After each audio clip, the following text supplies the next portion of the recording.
Islam melibatkan pemahaman terhadap ajaran dan praktek agama Islam. Konsep dasar studi Islam mencakup beberapa aspek antara lain. Jadi, beberapa aspek konsep studi Islam di sini ada 8, yaitu ada Al-Quran, ada hadis, ada akidah, ada ibadah, sejarah Islam, hukum Islam, tasawuf, dan etika dan moral. Yang pertama ada Al-Quran. Al-Quran adalah kitab suci Islam yang dianggap sebagai wahyu Allah kepada Nabi Muhammad. Studi Islam mencakup pemahaman terhadap ayat-ayat Al-Quran. Kedua adalah hadis. Tradisi atau perkataan Nabi Muhammad yang mencerminkan ajaran dan praktik Islam. Hadis menjadi sumber penting dalam memahami Islam. Ada akidah atau iman.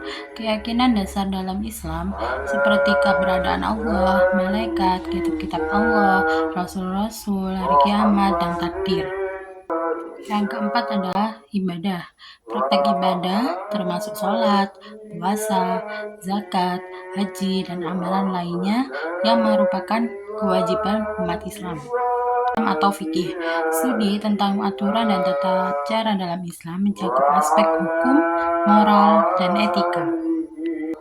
Sejarah Islam, pemahaman terhadap perkembangan sejarah Islam termasuk kehidupan Nabi Muhammad, periode khalifah, dan peristiwa-peristiwa penting dalam sejarah Islam. Dimensi mistis atau spiritual dalam Islam yang menekankan hubungan pribadi dengan Allah dan pencarian makna dalam kehidupan. Prinsip-prinsip moral dan etika yang dijelaskan dalam ajaran Islam untuk membimbing perilaku sehari-hari umat muslim. Studi Islam ini melibatkan pemahaman mendalam terhadap aspek-aspek ini untuk mempraktikkan dan mengamalkan ajaran Islam dengan benar. Saya ketahui tentang agama dan Islam adalah bahwa agama itu adalah sistem kepercayaan yang mencakup keyakinan terhadap Tuhan dan kekuatan spiritual, norma moral, dan praktik ibadah. Sedangkan Islam adalah agama monoteis yang didirikan oleh Nabi Muhammad pada abad ke-7 Masehi di Arab.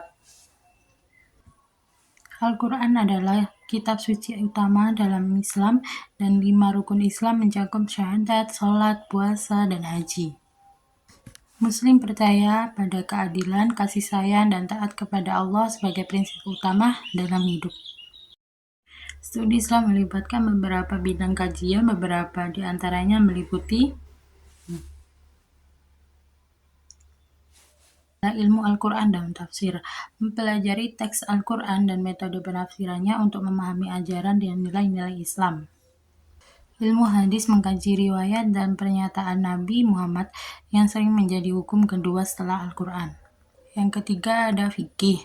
Fikih menyelidiki hukum Islam dan norma-norma etika dalam kehidupan sehari-hari, termasuk ritual, ibadah, dan tata cara berinteraksi sosial. Yang keempat adalah ilmu kalam, mempelajari teologi Islam termasuk konsep-konsep seperti iman, takdir, sifat, dan sifat-sifat Allah. Yang kelima adalah sejarah Islam, menelusuri perkembangan dan peristiwa sejarah Islam dari masa awal hingga saat ini. Yang keenam ada sosiologi Islam, mengamati dampak dan interaksi antara lain Islam dengan struktur sosial masyarakat.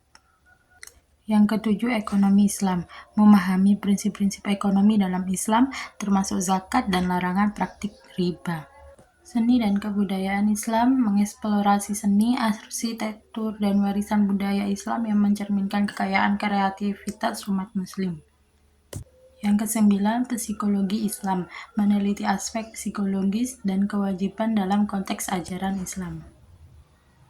Pendidikan Islam mempelajari sistem pendidikan Islam, metode pengajarannya, dan peran pendidikan dalam pembentukan karakter Muslim. Setiap bidang kajian tersebut memberikan pemahaman yang mendalam tentang aspek-aspek berbeda dalam ajaran dan praktik Islam. Berpikir bayani adalah mengutamakan penafsiran teks secara harfiah dan eksplisit, memahami ajaran agama melalui pemahaman tekstual Al-Quran dan hadis. Contoh dari berpikir burhani yaitu pemahaman hukum ritual ibadah seperti sholat, puasa, haji berdasarkan teks Al-Quran dan hadis. Berpikir burhani yaitu pendekatan bukti-bukti atau logika, mendasarkan pemahaman agama pada bukti, logika, dan rasio, menekankan pada rasionalitas dan bukti-bukti yang mendukung keyakinan. Contoh berpikir burhani yaitu menggunakan bukti logis dan argumen untuk membuktikan keberadaan Allah atau menjelaskan hukum-hukum agama secara rasional. Berpikir irfani yaitu pendekatan keinsyafan atau penghayatan spiritual. Contohnya menitik beratkan pada dimensi spiritual dan penghayatan pribadi terhadap ajaran agama. Fokus pada pengalaman mistis dan pemahaman mendalam melalui pengalaman rohania.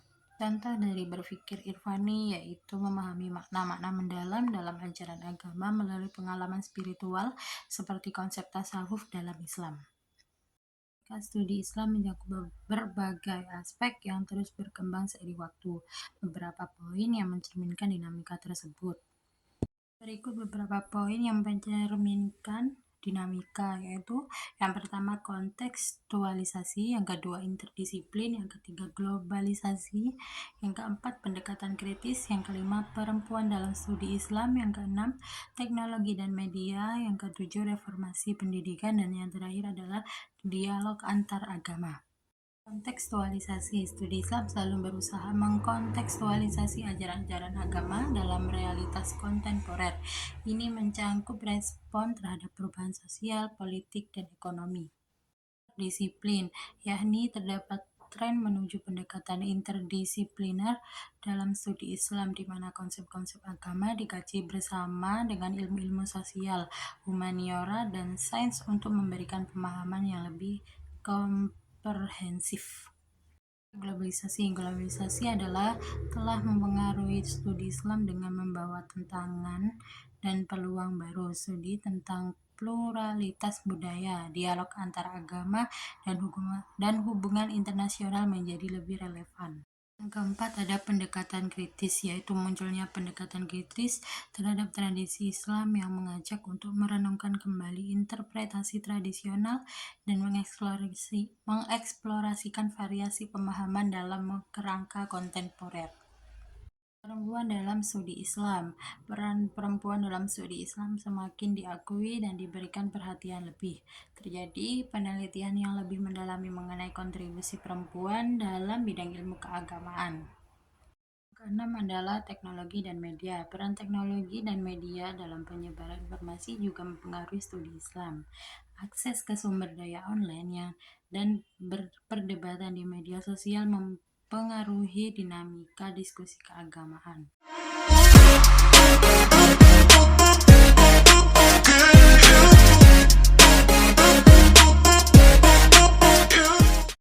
Ketujuh, reformasi pendidikan. Munculnya upaya reformasi pendidikan Islam dengan penekanan pada pendidikan yang holistik, integratif, dan relevan dengan tantangan zaman. Yang terakhir yaitu ada dialog antar agama. Pentingnya dialog antar agama semakin mendapat perhatian dengan upaya untuk membangun pemahaman dan kerjasama antar berbagai keyakinan.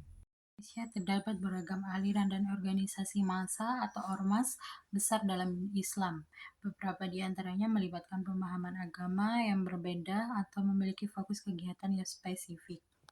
Beberapa contohnya yaitu ada Nahdlatul Ulama, ada Muhammadiyah, ada Persatuan Islam atau Persis, ada Hizbut Tahrir Indonesia atau biasa kerap disingkat dengan HTI, ada Ikatan Cendekiawan Muslim Indonesia, ada Forum Kerukunan Umat Beragama, dan Jaringan Islam Liberal. Nama dan Nahdlatul Ulama. NU adalah salah satu organisasi Islam terbesar di Indonesia yang menganut paham Sunni Ahlus Sunnah wal Jamaah. NU dikenal dengan pendekatan keberagamaan dan moderat yang inklusif serta berperan dalam pendidikan, sosial, dan keagamaan. Muhammadiyah sebagai organisasi Islam terbesar kedua, Muhammadiyah didirikan dengan semangat reformasi dan pendekatan yang lebih modern. Fokusnya melibatkan pendidikan, kesehatan, dan pelayanan sosial. Ketika ada Persatuan Islam atau Persis. Persis adalah organisasi Islam yang menganut aliran Salafi dan menekankan pemahaman Islam yang lebih konservatif. Mereka aktif dalam kegiatan dakwah dan pendidikan. Yang keempat adalah Hizbut Tahrir Indonesia atau biasa disebut HTI, memiliki tujuan untuk mendirikan negara Islam dan menghapuskan sistem demokrasi. Meskipun organisasi ini telah dilarang di Indonesia, namun dampak dan pandangan mereka masih mempengaruhi sebagian masyarakat. Kelima, ada Ikatan Cendekiawan Muslim Indonesia, yakni adalah organisasi yang melibatkan cendekiawan Muslim di Indonesia. Mereka berfokus pada pengembangan ilmu pengetahuan dan teknologi serta memberikan kontribusi dalam pembangunan nasional. Ada Forum Kerukunan Umat Beragama atau FKUB. FKUB merupakan forum yang mempromosikan toleransi dan kerukunan antar umat beragama di Indonesia. Meskipun bukan organisasi massa dalam arti tradisional, FKUB memiliki peran penting dalam memelihara harmoni antar agama. Ada jaringan Islam liberal. Jaringan Islam liberal di sini adalah kelompok yang menganut pemahaman Islam liberal. Mereka mempromosikan pemahaman Islam yang terbuka, inklusif, dan progresif. Perbedaan pendekatan dan pemahaman agama di antara organisasi-organisasi ini mencerminkan keragaman dalam masyarakat Islam Indonesia. Meskipun terdapat perbedaan, namun sebagian besar organisasi ini memiliki tujuan untuk memberikan kontribusi positif bagi masyarakat dan negara.